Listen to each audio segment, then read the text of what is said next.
Mountain, Island, Lightning Bolt, Spellpierce, Switchblade, Stab Wound, Red Mage, Blue Mage.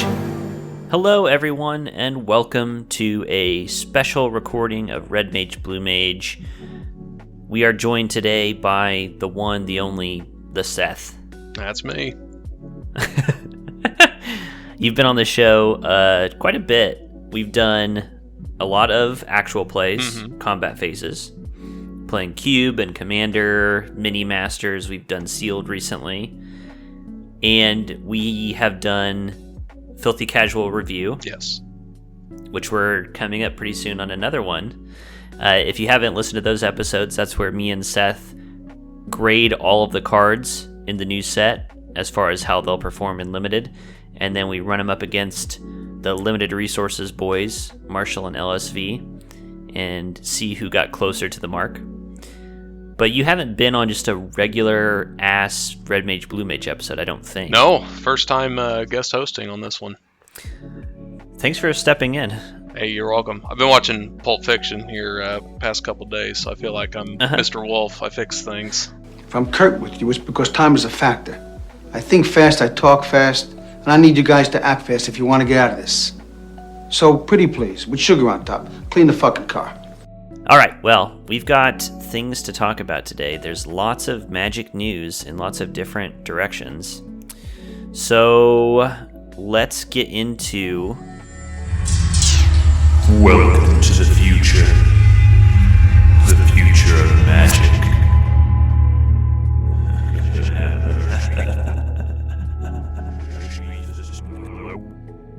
And we're going to talk about the upcoming set, D&D Forgotten Realms. And this is a set that it seems like an obvious thing for them to have done, because Wizards of the Coast is the company that makes Magic the Gathering, and they're the company responsible for Dungeons and Dragons. So two fantasy world role-playing game hobby space things that have just very clear and obvious overlap. I'm actually kind of amazed it's taken this long for this kind of crossover to happen. I was just about to say the exact same thing. I think this is very much a natural fit for each other. While they may not be in the same worlds per se, maybe they are. After this, maybe they are. But yeah, I'm very surprised that it took this long for a crossover series to happen.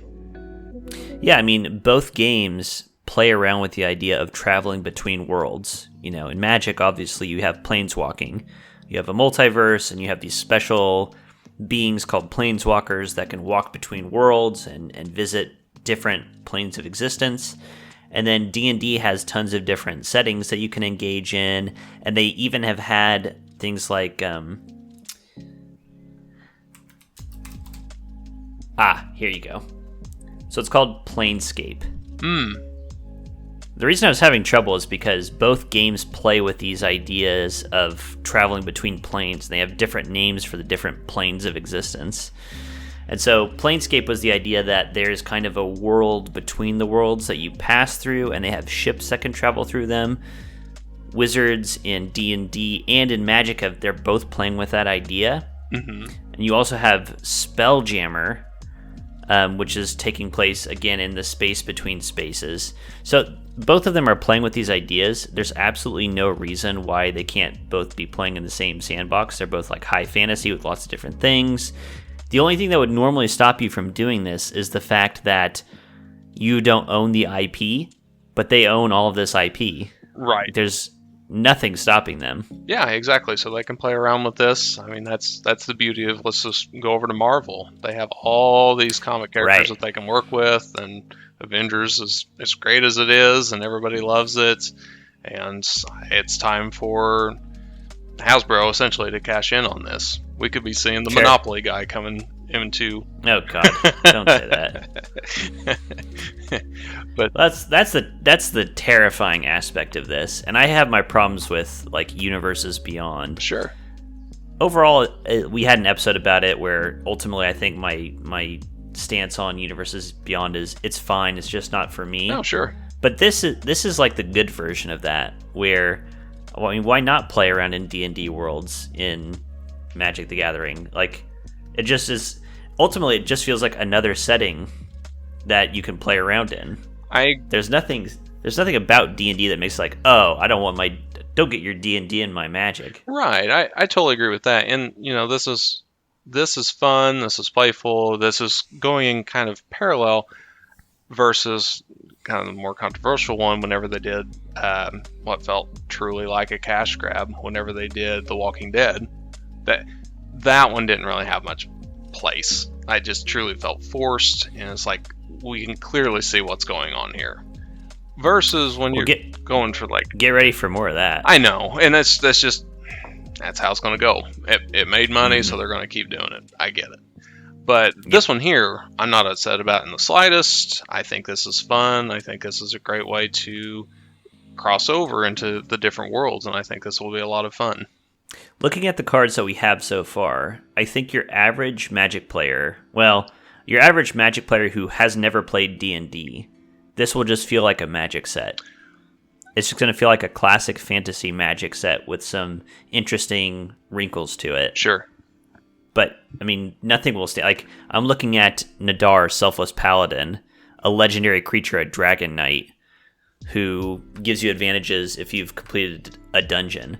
I mean, what Magic player who doesn't know about D&D will look at this and be like, this feels so out of place. Sure. This is just classic fantasy stuff. Mm-hmm. I agree. And I am one of those people. I really don't play D&D hardly at all. So yes. I look at these. I look at the Cloister Gargoyle, Nadar, Brenor, Battlehammer, and Drizzt Do'Urden. I don't even know. And Lolth Spider Queen. I don't even know how to pronounce them. But I look at them all. I'm like, yeah, these could very easily be in Magic. So, well, of course they could. Yeah. They're just fantasy stuff. Correct. They fit. Yeah, so that's interesting. I'm glad you brought that up because I was going to put that on you. I'm glad you said it first. You are a Magic player who you've played a little bit of D&D and other role-playing games. A little bit, yeah. But I would not describe you as a role-playing game player, really. No, I wouldn't either. So you have a good vantage point here as a person who you're not drawn to this set because it's D&D. No, I'm truly not. So maybe that's a good way to get into the conversation. Sure. Of what we see so far, do you feel drawn to the set? I do feel drawn to the set, more because I think and we'll get into this about the mechanics, I think that's really cool what they're trying to do with the dungeons and venturing into a dungeon. I'll have words on that too. But I think there's just some really cool stuff. There's jellyfish. I don't remember too many jellyfish called Flumph. That's kind of fun. Well, that's totally new. Yeah, exactly. Tiamat seems really cool, and I really like dragon decks, so Tiamat seems really cool. Do you want to read Tiamat real quick? Yeah, sure. Tiamat is 2 and then Wooburg, legendary creature, dragon god. It's a mythic 7/7 flying. When Tiamat enters the battlefield, if you cast it, search your library for up to 5 dragon cards not named Tiamat that each have different names, reveal them, and put them into your hand, then shuffle. And then the flavor text is, my children will rule over all. I think that's just a really good card. I don't know where that falls in D&D, if it even does, but that's pretty damn cool. I like that card a lot. I think they have learned a ton since the time of Time Spiral. Because you remember Time Spiral, which was like a nostalgia set. Sure. Like, remember all these things? Except they just went so ham on nostalgia that they made tons of cards that wouldn't resonate with people who didn't know what the card was. Yeah, that's fair. Or what it was referencing. This is a great one because Tiamat is one of the big villains of Dungeons & Dragons, one of the classic villains. And she is an evil dragon goddess who has 5 heads, each one representing a different chromatic dragon. And she basically wants to conquer the world and have dragons rule over everything. Cool. And you have the chromatic dragons represented by 5 different colors, and each one has a different elemental power and has a different kind of domain. And so for someone like me who knows about Tiamat, this is awesome because it's like, oh, it's Wooburg. Of course it is, because Tiamat is 5 different colors. And it searches up 5 different dragon cards representing those 5 colors to spread the rule of dragons over the land. That's awesome. But if you, Seth, you don't know who Tiamat is, you just read this and you're like, wow, this is sweet. Yeah. This is an amazing 5-color dragon commander that can search up other dragons, and you get the flavor just from the card, even if you don't know her story from D&D. A dragon god that just wants to have more dragons. Like, it's very simple and straightforward. Yeah. It's a great card. Absolutely, it does what it says on the box.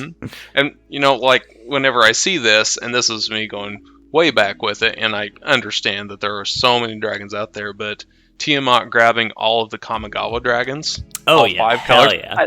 How cool is that? And that right there brings in D&D and Magic right there. Yeah. I think that's so cool. It is. I like... I wonder if they played around when they were making this card because the big thing about the dragons is they have those different chromatic elemental colors. I wonder if they didn't have a version of this card previously, instead of having different names, if it was like that shares no colors with any of the other dragons. So you had to get a white dragon, a blue dragon, a black dragon, and green. But this still does the job, and it's a much simpler card to understand as a result. So I agree. I totally agree. I like what they did with it. And I, you know, kind of going, it's just something that you said there. You know, they might have been playing around with this. This Tiamat might have just been sitting on a shelf for the right time. You know, they might have had this thing for 4 or 5 years, and they thought, well, this just isn't quite the right spot for it.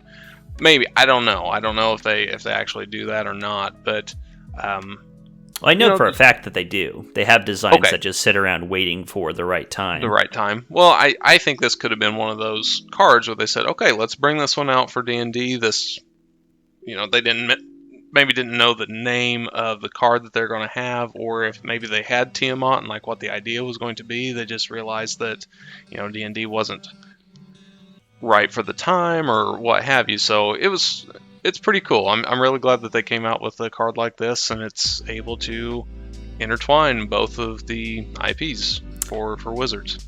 I also love this card.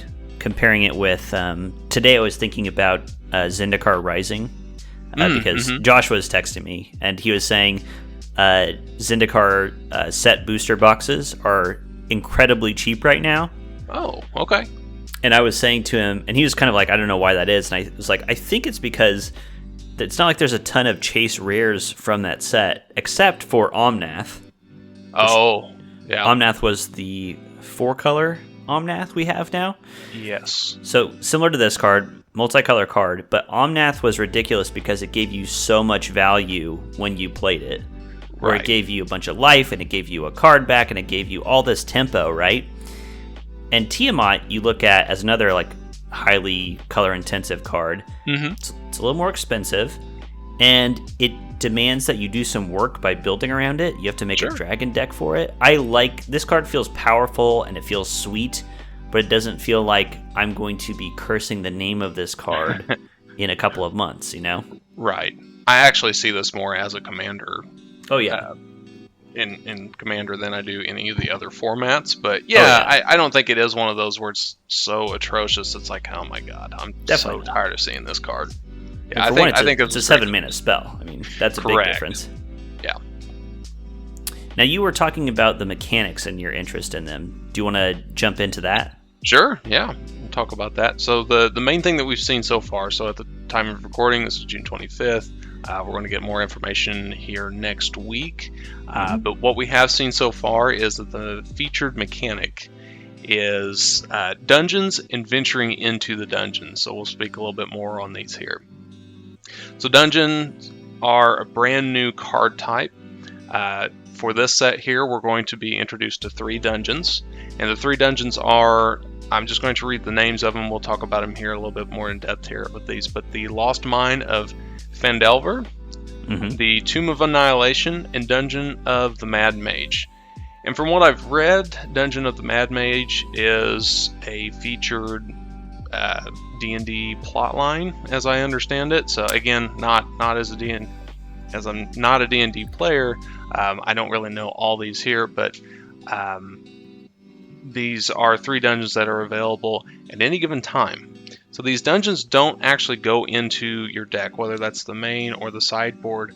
they stay in essentially a command zone at this point. So they just exist at all times. This is my understanding. They just exist at all times for every game, and you can activate them with the venture into the dungeon mechanic.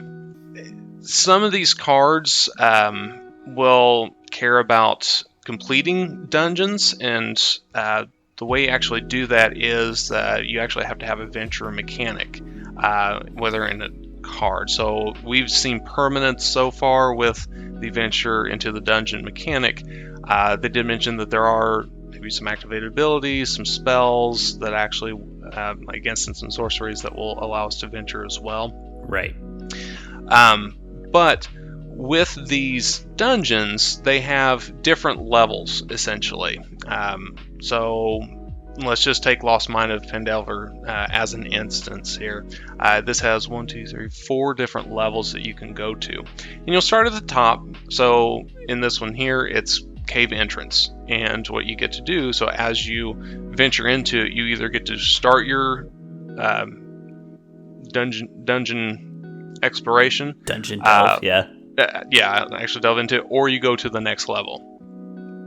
And so to start this one here, so we have a cave entrance as your first experience here. So, and you get to scry one. As the second one, you can actually choose one or the other. There's actually 2 doors you can actually go through. And those actually do have ramifications, because if you go down one set of doors, you get different options later on. So there's a lot of possibilities you can actually go through on these dungeons. So it's really cool. There's a lot of options. In the second one, you can either do Goblin Lair, which is create a 1/1 red goblin creature token, or you can do Mine Tunnels, create a treasure token. Mm-hmm. So if you were to go down the Goblin Lair route, you can also, for your next venture, you can go into a storeroom, which is put a +1/+1 counter on target creature. Or, again, in the Goblin Lair, if you're in the Goblin Lair, you can go through the Dark Pool. Each opponent loses 1 life, and you gain 1 life. If you're in the Mine Tunnels, you can also do the Dark Pool. That is a shared option. Or you can go to the Fungi Cavern. Target creature gets -4/-0 until your next turn. And then lastly, the final level of this dungeon here is the Temple of, Dumathoin, where you draw a card. And that's it. That's the end of your dungeon exploration. That is the dwarven god of places underground and treasures and riches. Okay, very good. Well, drawing a card, yep, that's a chance. That definitely fits the theme. So that is one example there. And for me, basically, it's like a flow chart, basically. It is, yeah. Of different possibilities of little advantages that you can get. Mm-hmm. I agree. But you were saying, for you... For me, I actually really like this mechanic a lot. And in my notes here, I said I like it, and I believe the introduction of dungeons are on par as far as big of a deal as the introduction of Planeswalkers from Lorwyn. I think this is a huge deal. And I think that for many, many reasons. Since they just exist, they're there at any given time. So it's not competing for any kind of card space in your main or sideboard.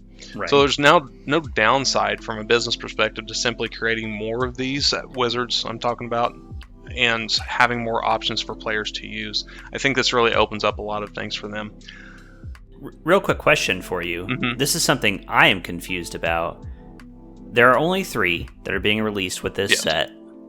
Is there any limit to how many dungeons can exist in the command zone? No, you are entitled to all 3 of them simultaneously, and you get to choose which one you go down. So if they print more in the future, I can just have those chilling in my command zone. Correct. At any time. Correct. I'm sure there's going to be some erratas to all this as they keep doing this. I have no doubts they're going to keep doing this.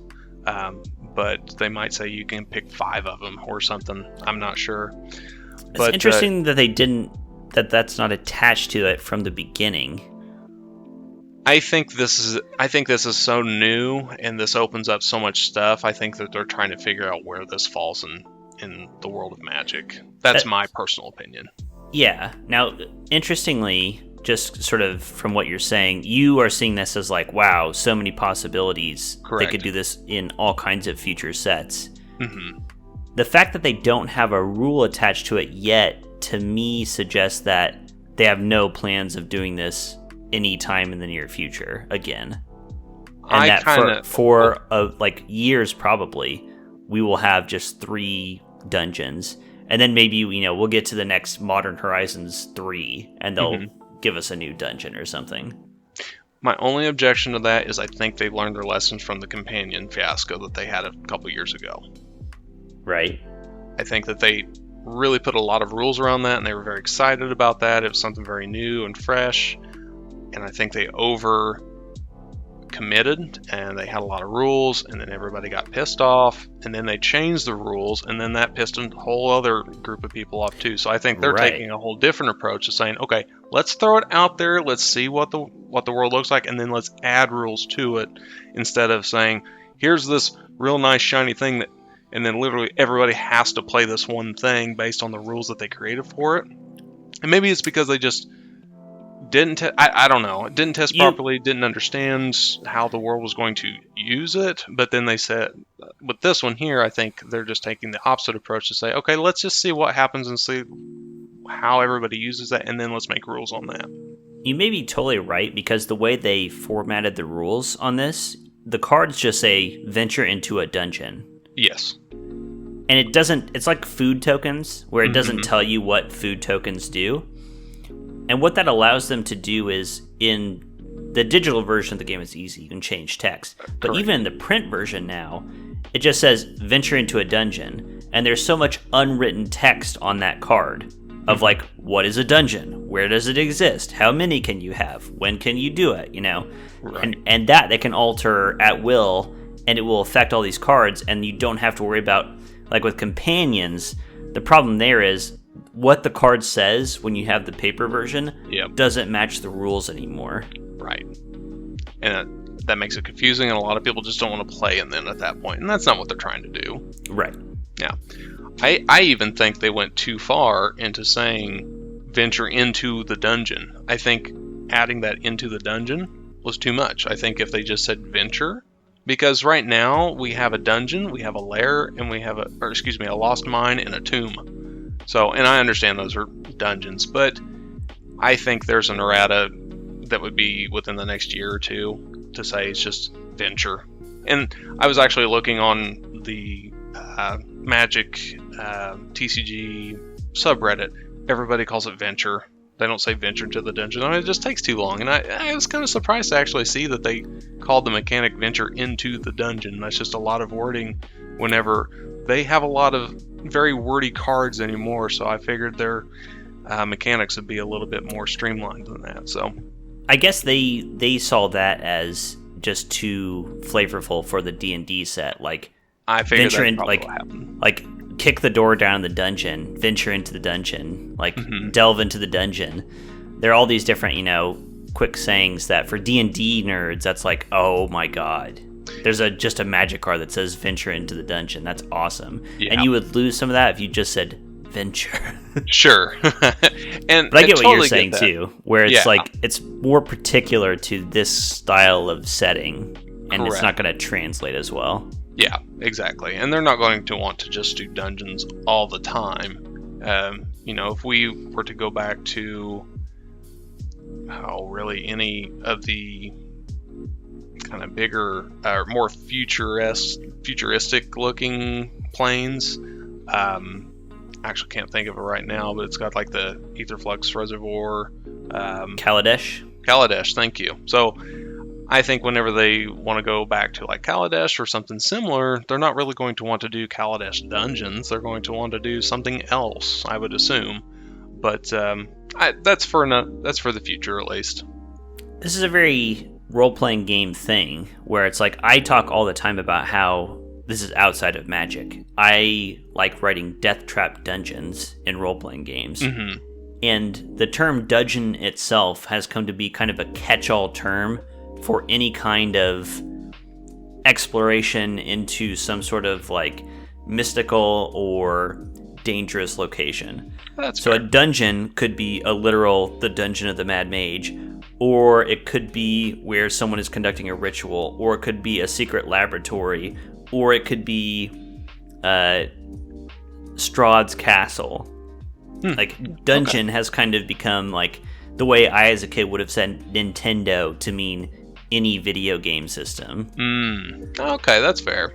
But that's some inside baseball. And if you're not a D&D role-playing game player, you're like, why dungeons in particular? Yeah, that was my thought. I thought, that's a little too much.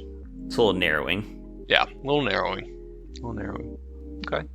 Well, one other thing that I thought was really cool about the dungeon mechanic and venturing into the dungeon is that, to me, this fixes... I'm going to say fixes. I'm going to take a positive approach to this one.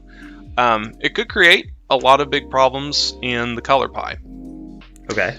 So, one thing Mark Rosewater was always saying is like there was a lot of quote-unquote pillars that were created by just having the colors. Like you could only do these things with red or green or white or blue or black, and that makes things tougher without having to introduce another color or making it more restrictive or just something weird. The color pie is kind of locked, more or less. I remember hearing about that just a few years ago, and they were trying to figure some stuff out, and I kind of think this is the fruits of those labors right there. To me, I think having these dungeons will quote-unquote fix some of the shortfalls of certain colors kind of issues. But white is a very classic example. Everybody likes to hate on white and how it doesn't have any card draw. So in the case of, let's go back to Nadar as the example. So Nadar is 2 and a white. It's a legendary creature. It's a Dragon Knight. It's a 3/3 vigilance. Whenever Nadar's Selfless Paladin enters the battlefield or attacks, venture into the dungeon. Other creatures you control get +1/+1 as long as you've completed a dungeon. Now that second part I'm really not that worried about, and I think that really has very little to do. I think the venturing part in general will be the more important mechanic here. Now that being said, if you going back to the Lost Mine of Phandelver, he can scry 1 at one point. So whenever he is entering the cave, you get to scry 1. Now that's not card draw. I'll give it that, but I don't know very many white cards that allow you to scry 1. If you get to the Temple of Dumathon, you get to draw a card. So here's your card draw for white. Another card, another dungeon is the Dungeon of the Mad Mage. I won't go into each and every one of them, but I will say that you do have the opportunity to scry 1, scry 2, scry 3, or there is an option at the very end here at the Mad Wizard's Lair. Draw 3 cards and reveal them. You may cast one of them without paying its mana cost. There is no white card that allows you to do that right now. Right. So I think that's really cool that they're able to start kind of blending some things together. So if you have some weakness, like inherent weaknesses about, like for me, I always like to play black decks whenever I play Commander, and I can't destroy an enchantment to save my life. So if there is an option for a dungeon to be able to destroy an enchantment, hell yeah, I'm going to find a way to start venturing into that dungeon, and I want to start destroying some enchantments. I think that's great. So I think this fixes a lot of things in a very creative way. I think that's cool. If, let's say, I mean, this isn't the world we live in. Let's say that dungeons became a permanent feature of the Magic landscape. Every set has dungeons and venturing as a mechanic. I think that's trouble, because now I think it just becomes color soup. Every deck can do anything and just has access to every kind of different effect. Because if you look at these cards, like Dungeon of the Mad Mage is nuts. You get access to how many? 1, 2, 3, 4, 5, 6, 7, 8, 9 different effects on a single card. That's pretty nutty. It is. And if you if you consistently gave every color access to all these different effects, that would be problematic. It wouldn't, like, the strength of Magic, one of the strengths of Magic is the color pie. That is a real thing. Sure. It's cool that different colors have better and worse access to different effects. What I think is cool about this is I'm imagining this is not going to be something that is going to be consistently available. And if you want access to these things, you have to play these venturing cards. Like, you have to build around it. And I think that's crucially important to the success of Magic. You have to give up something to build around a mechanic or a deck theme or whatever it is. Like we were talking about with Tiamat. Sure. Like, sure, Tiamat is powerful, but you have to build around it. Yeah, for sure. There's a cost to pay. That's important. Yeah, I agree. Maybe there's a situation where these end up having colors of their own, so you can only play these with green decks, you can only play these with black deck. I don't know. I think there's a lot of questions around these dungeons, but Sure. I'm very optimistic about these, and I really like them and where they're going with them. But yeah, there are definitely some pitfalls that I think that, and I'm sure people have thought of these already, but I'm sure there are pitfalls that could be had with these here too. So it's very interesting to see what this will look like here in the next couple of years for Magic. Sure.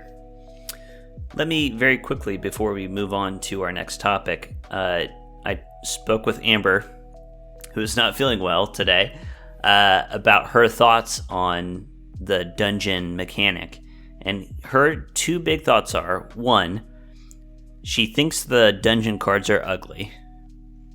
Okay. Which I agree with, as a D&D RPG person. Like, if you like Dungeons and Dragons, if you like maps and role-playing games, these are the worst and ugliest maps you can imagine. Okay. And of course, that's because they're on a playing card-sized piece of paper. Sure. That have 9 different text boxes that you have to cram words into. So they can't be very interesting maps, unfortunately. Sure. So they're not very pretty to look at. Like, I like in The Lost Mine of Phandelver, the cave entrance has a couple of burning braziers. That's literally the only, like, feature in any of the dungeons. Everything else you see are just blank ass rooms with text.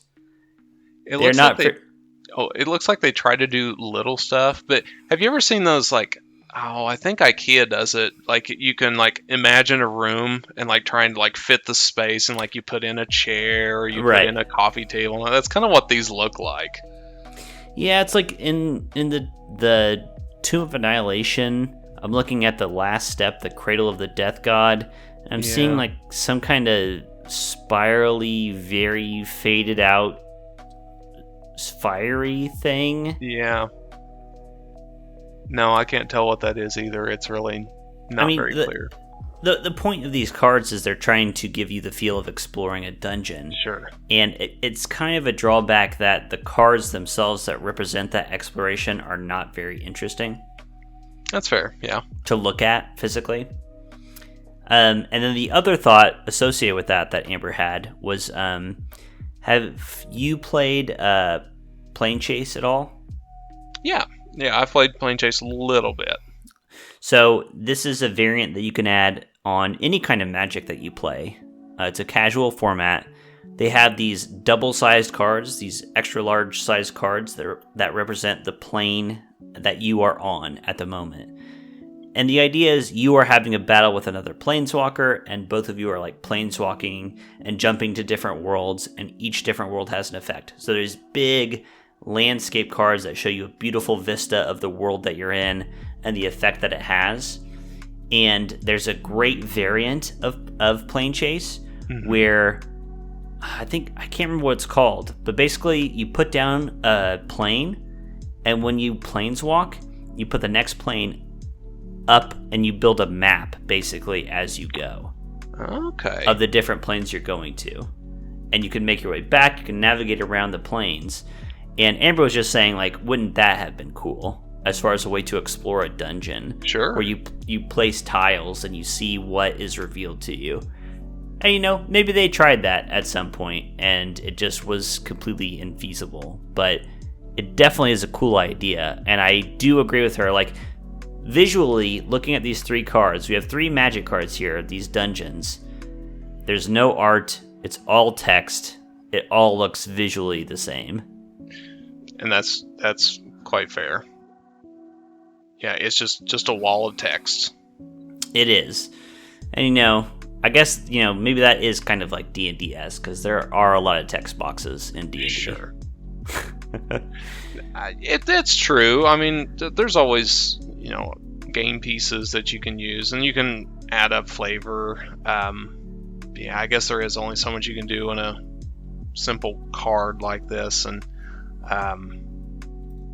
yeah, it's a balancing act for sure. And yeah, like I said, I fully do not expect this to be our last dungeons. They might find a different way, and they might get that feedback that, yeah, these cards are ugly and not really appealing.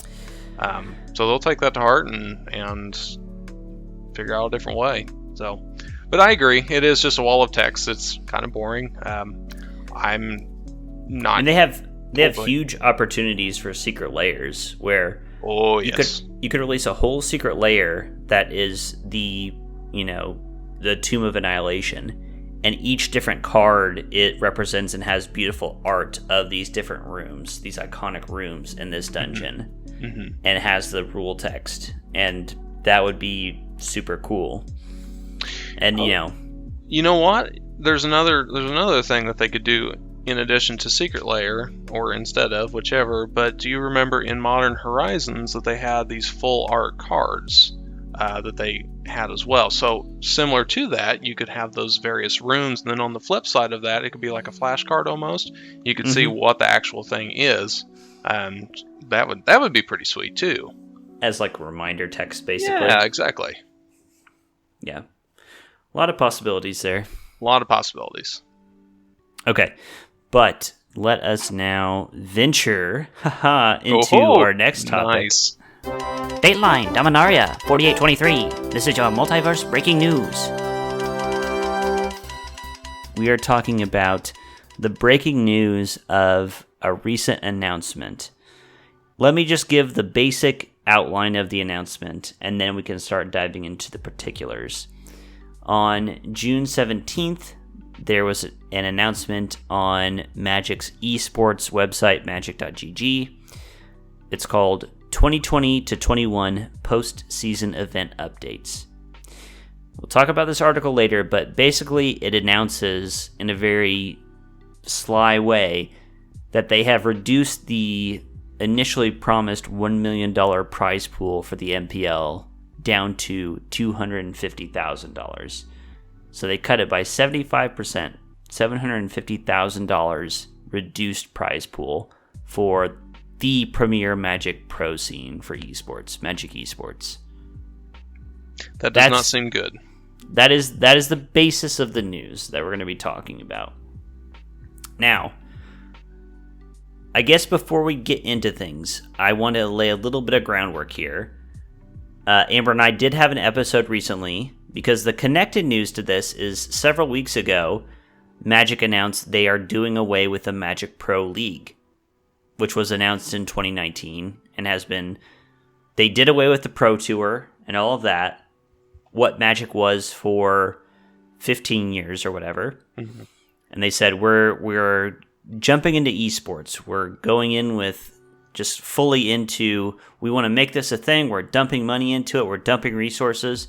They made the Magic Pro League and the Rivals League, and they've been roundly denounced as not very good implementations of a Magic Pro scene by pretty much everybody, and it hasn't been successful. And then they announced, after this year, we're going to do away with the MPL. It did not last very long, which was a sad thing. They're like, we're getting rid of Pro Magic to be replaced with something else, we don't know what. They have no announcement yet on that. So that's only a few weeks old, that news. And then they followed up with this, saying, we made a big announcement about how we had $1 million in prize pool for the pros. and we're reducing it by 75%. Right at the end of the season.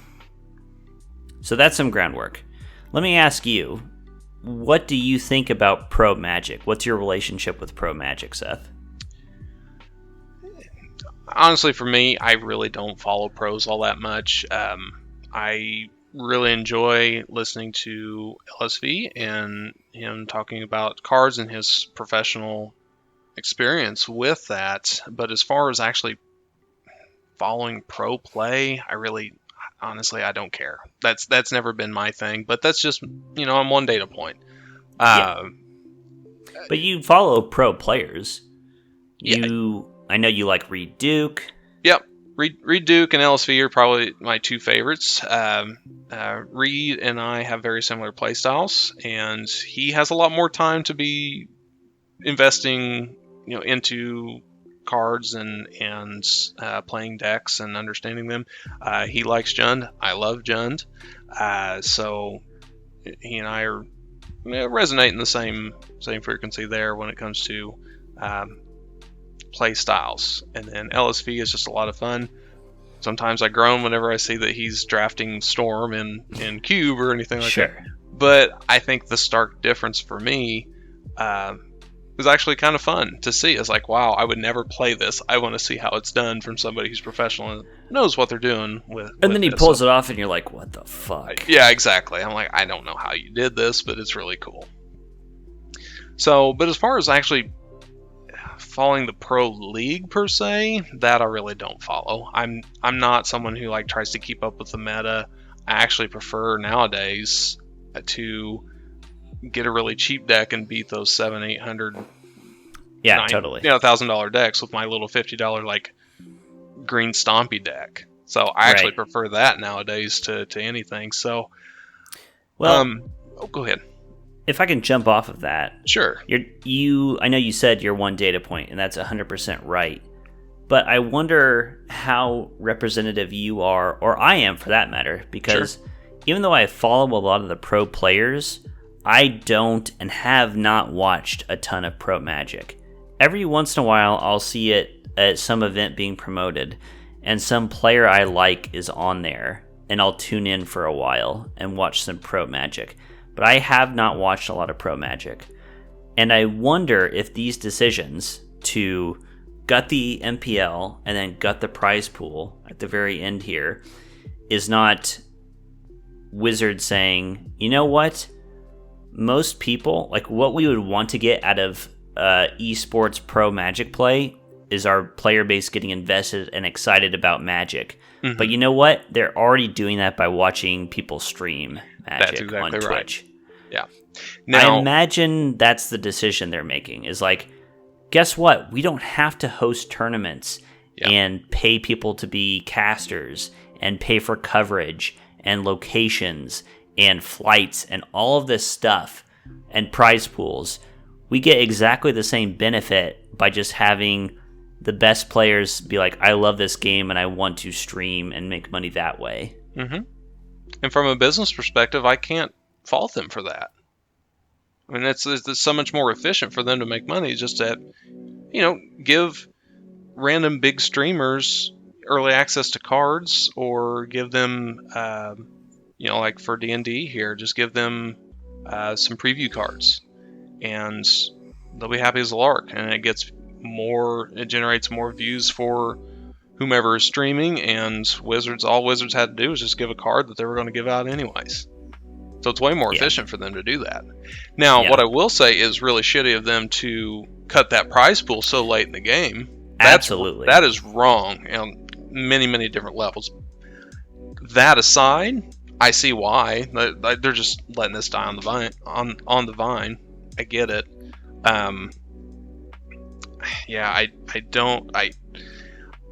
I know they're saying they're going to have something, and they're, again, leaving this very shrouded in mystery, because they probably don't know what they're going to do either, because they want to they don't want to invest a bunch of money into it, so they're thinking that the most efficient way to get the most bang for their buck as far as advertising, while still getting their name out there. I actually have a quote. It's series of tweets from Brian Kibler. I was going to share this one. It shares Yes, a lot of please. the same sentiments that I have with this one. He is much more intimate with Pro League. He was a professional player. And pro play, yeah. Yeah, exactly. So he is a lot more intimate with this, but I really understand where he's coming from on this one. So this one is just a little bit lengthier, so I'll get through the most important points on this one here. So Yeah. Go for it. you can follow him at BM Kibler to see the full thing. You're welcome to look at this. I'm going to take this a little bit out of context here, so I'll start here. If anything, while the MPL was clearly intended to serve as marketing for MTG Arena, the league's poor performance juxtaposed with the game's success raised the questions of how important pro play is anyway.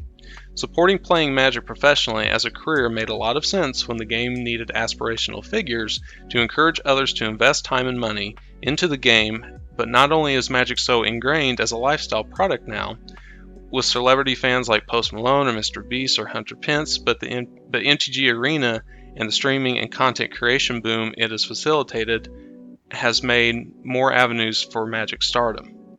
Does it make sense for Wizards of the Coast to pay the MPL to complete when people like Crokies are promoting the game as much or more and making a living doing it without them having to pay him a dime?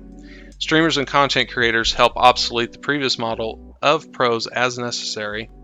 I'm hoping that this isn't the end of the dream for competitive Magic players, even if it is the end of Wizards of the Coast explicitly supporting the pro lifestyle. While my time as a Magic pro has long since passed, I know there are a lot of people out there who love the game like I do, and who want to throw themselves into it and get rewarded like I once was. But being a Magic pro is likely to look different in the future and likely to become more about content creation and building a personal brand than about winning tournaments and getting that Wizards of the Coast paycheck. But here's the secret, it always was. How do you think I got where I am now? And that last point I think is very important. It is about the content creation and it is about building your brand. I think that as a content creator, I think that you have more control over. Where Wizards of the Coast, they can just cut 75% of that profit out right from under you, and you can't do anything about that. So Yeah. it is on people now at this point. Well, I think this is, I mean, this is a very dramatic statement, but it feels like the death of pro Magic. I agree. Following the announcement of the NPL is dead, we'll replace it with something, and then pulling the rug out from under the pros who have been doing this for the last year and a half, 2 years, and say, everything you were hoping for, we're gutting it and taking out so much of the funding for it. How could you ever, who is going to sign up with Magic and be like, yes, I will play in Magic's new professional landscape? Yes, let me agree and see what happens. I hope they don't take away my money at the end of the day and cancel the entire endeavor. It just sounds like to me, this is a sign from Wizards being like, we don't give a shit about pro play. And even if later they try to propose something that looks good on paper, who could in good faith sign up for that and be like, yeah, I bet you're going to keep your word. I don't have any indication that you will based on your past behavior. No one will sign up thinking that's going to sustain their livelihood. They're going to be there to play for fun at this point. They're not going to take it seriously. I know if I were a pro player and they did something like this, and I live in Indiana, if they said, well, if you want to keep in this and win $2,000, you need to go to California and spend $3,000 in housing and airplane tickets and food and everything else. I'm like, no, there's no way I would do something like that. And if they had the lure of well, you could win $30,000, it's like, well, look what you did last year. You promised $1 million and then you cut 75% of that. There's just no trust there anymore. It's wild. Is. Listening to pro players and ex-pro players talking about it, I've heard pro players talking about in the heyday, when Magic pro play was at its peak, at its best, and the system was at its best. It's like the pros who were making the most money were making less than I make as a 2-year college professor, Sure. basically. Like Sure. the best you could hope for is like a moderate salary, and you were earning it by entering into these competitions where you might make no money when you Yeah. appear, And so that was like best case scenario, and now it's so much worse than that. Yeah, and you can't rely on big sponsorships. Like if you go into like esports, like League of Legends or anything, like there are literally teams that are sponsored by like Samsung and like all these, and it's going to pay for a lot of stuff. Magic's not there. That's not like no one's going to sponsor that heavily to It where it could can really be. sustain. It could be, but it's not there right now. I think it could be. Here's my thing, and I am just Joe Schmo. What the fuck do I know? But this is also based on hearing other people talk about this. League of Legends is a big game, right? Yeah. And they, in the same way that Magic is like, oh, we have streamers who will promote our game for free, League of Legends has that in spades. Yes. Right? Yeah. It's one of the biggest games on Twitch and has been for the last 10 years. So, but they also, in addition to having those streamers promoting for free, they have their own pro scene that they have been developing over the course of a decade that is also promoting their game. And the thing is, they are self-reinforcing. You have pro players that people get excited about and they buy their jerseys. I own player jerseys. And then the player that you love so much plays for a while, enjoys the success, you root for them, you watch it, you get excited, you play the game more. They then retire and become a streamer because that's a great way for them to translate their success into something more long-term. And now you're watching them on their stream, and then you watch other streamers who are so excited that they're getting to play with the pro players. And it just seems like for League of Legends, esports has been such a slow build-up and such a careful, methodical build-up over time. And not that they're doing everything perfect. There's plenty of stuff that League of Legends doesn't do right. But one thing you can't fault them on is the careful build-up and how they have been investing money into the best players of the game, and how that has just so clearly paid dividends. And it's such a spectacle too. That's the thing. It's such for me, especially because I'm drawn to it. Like, didn't Louis Vuitton make the trophy? The trophy. What the hell? Okay. They made the trophy. They made a bunch of clothing lines and products that you could buy as well. I mean, it's stuff like that, and I don't think Hasbro gets that. I really don't. They just want to penny pinch, and where it doesn't have to be that way. That's the most fucked up thing about this whole announcement, that they're cutting, $750,000 from the prize pool. This is in the pandemic era, and of course there was uncertainty going into that. Sure, yeah, absolutely. Are they going to continue to make money is during the pandemic? And what we found out, of course, is that Magic, this was their most profitable year ever, and they earned 25% above what they earned last year. Wow. During this time. We're talking billions of dollars. And the fact that they cut $750,000, like such a small amount in the grand scheme of things, for this, like you're saying, penny pinching, where it's just like, to me, that's what says is it truly is the death of pro Magic, is the fact that they are willing to throw away all this goodwill for such a small amount of money to them in the grand scheme of things. Yeah. To me, just says, we know that this looks shitty on us and this will kill any good faith in pro play. We don't care because we really are saying this is the end. Yeah, I mean, their bread and butter is Arena at this point, and other all online platforms that they're either introducing or have introduced, and that just is their moneymaker. It is. And they don't want to waste time with other stuff and the more quote-unquote frivolous stuff. But I didn't know why you couldn't, like, the amount of money they're making, I don't know why you couldn't play around with and invest in these smaller things.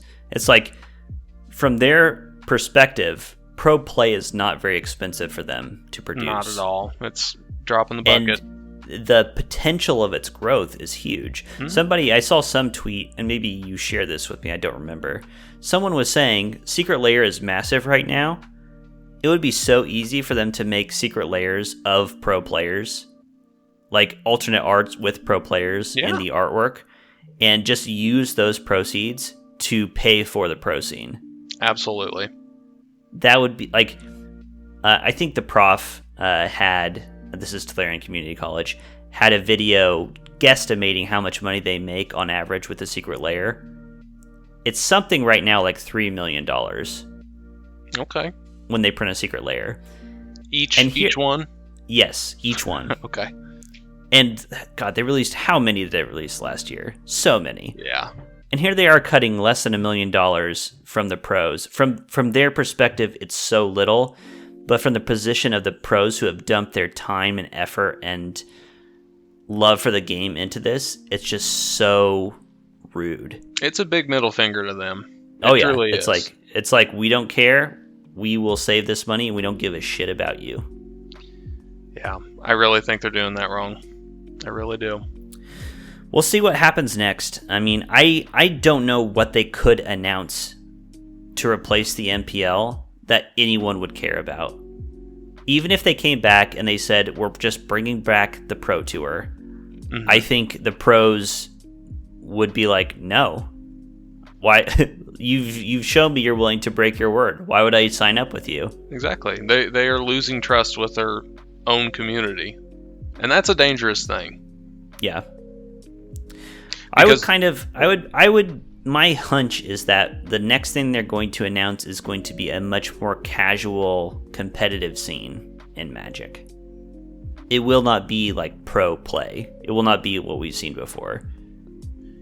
Yeah, and I think LSV tweeted about this too. He pretty well said that if you're not one of the top 32 right now in the MPL, you're not a pro player. That's just it. Maybe they're trying to make it more accessible.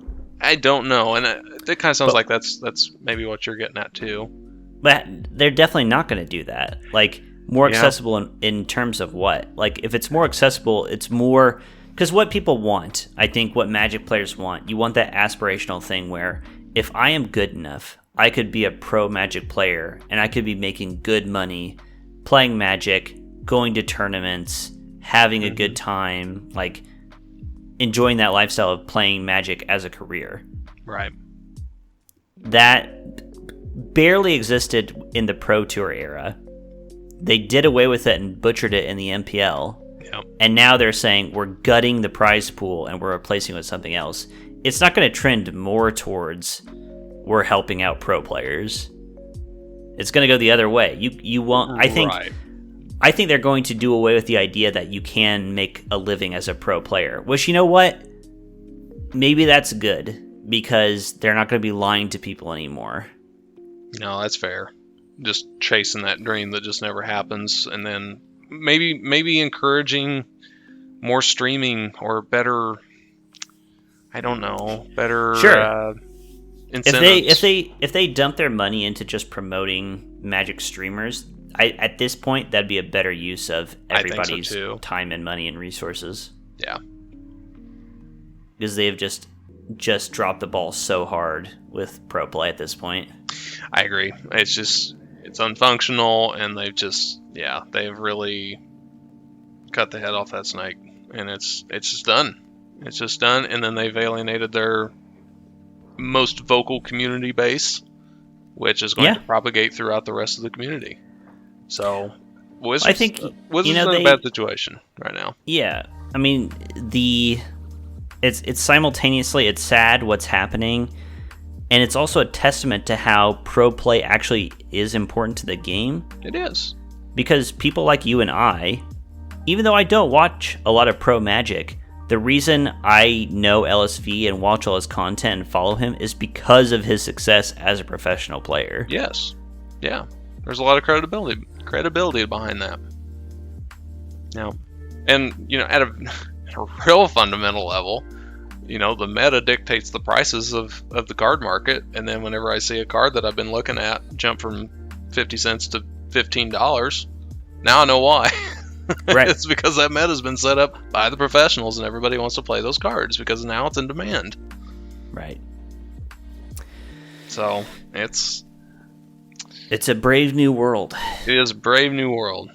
We'll see what happens next. I mean, I'm sure we'll be discussing in a couple weeks whatever insanity they announce next with Pro Magic, where they're taking the pros and they're like, actually, we're going to be summarily executing one at random every week. That's right. Great. You didn't think it could be worse. Here we are. I wouldn't be surprised. Oh, Wizards at it again. Thank you, everyone, for joining us. This has been Red Mage Blue Mage. I've been Kenny at Wolfmere, and Red Mage Blue Mage is at Red Blue MTG.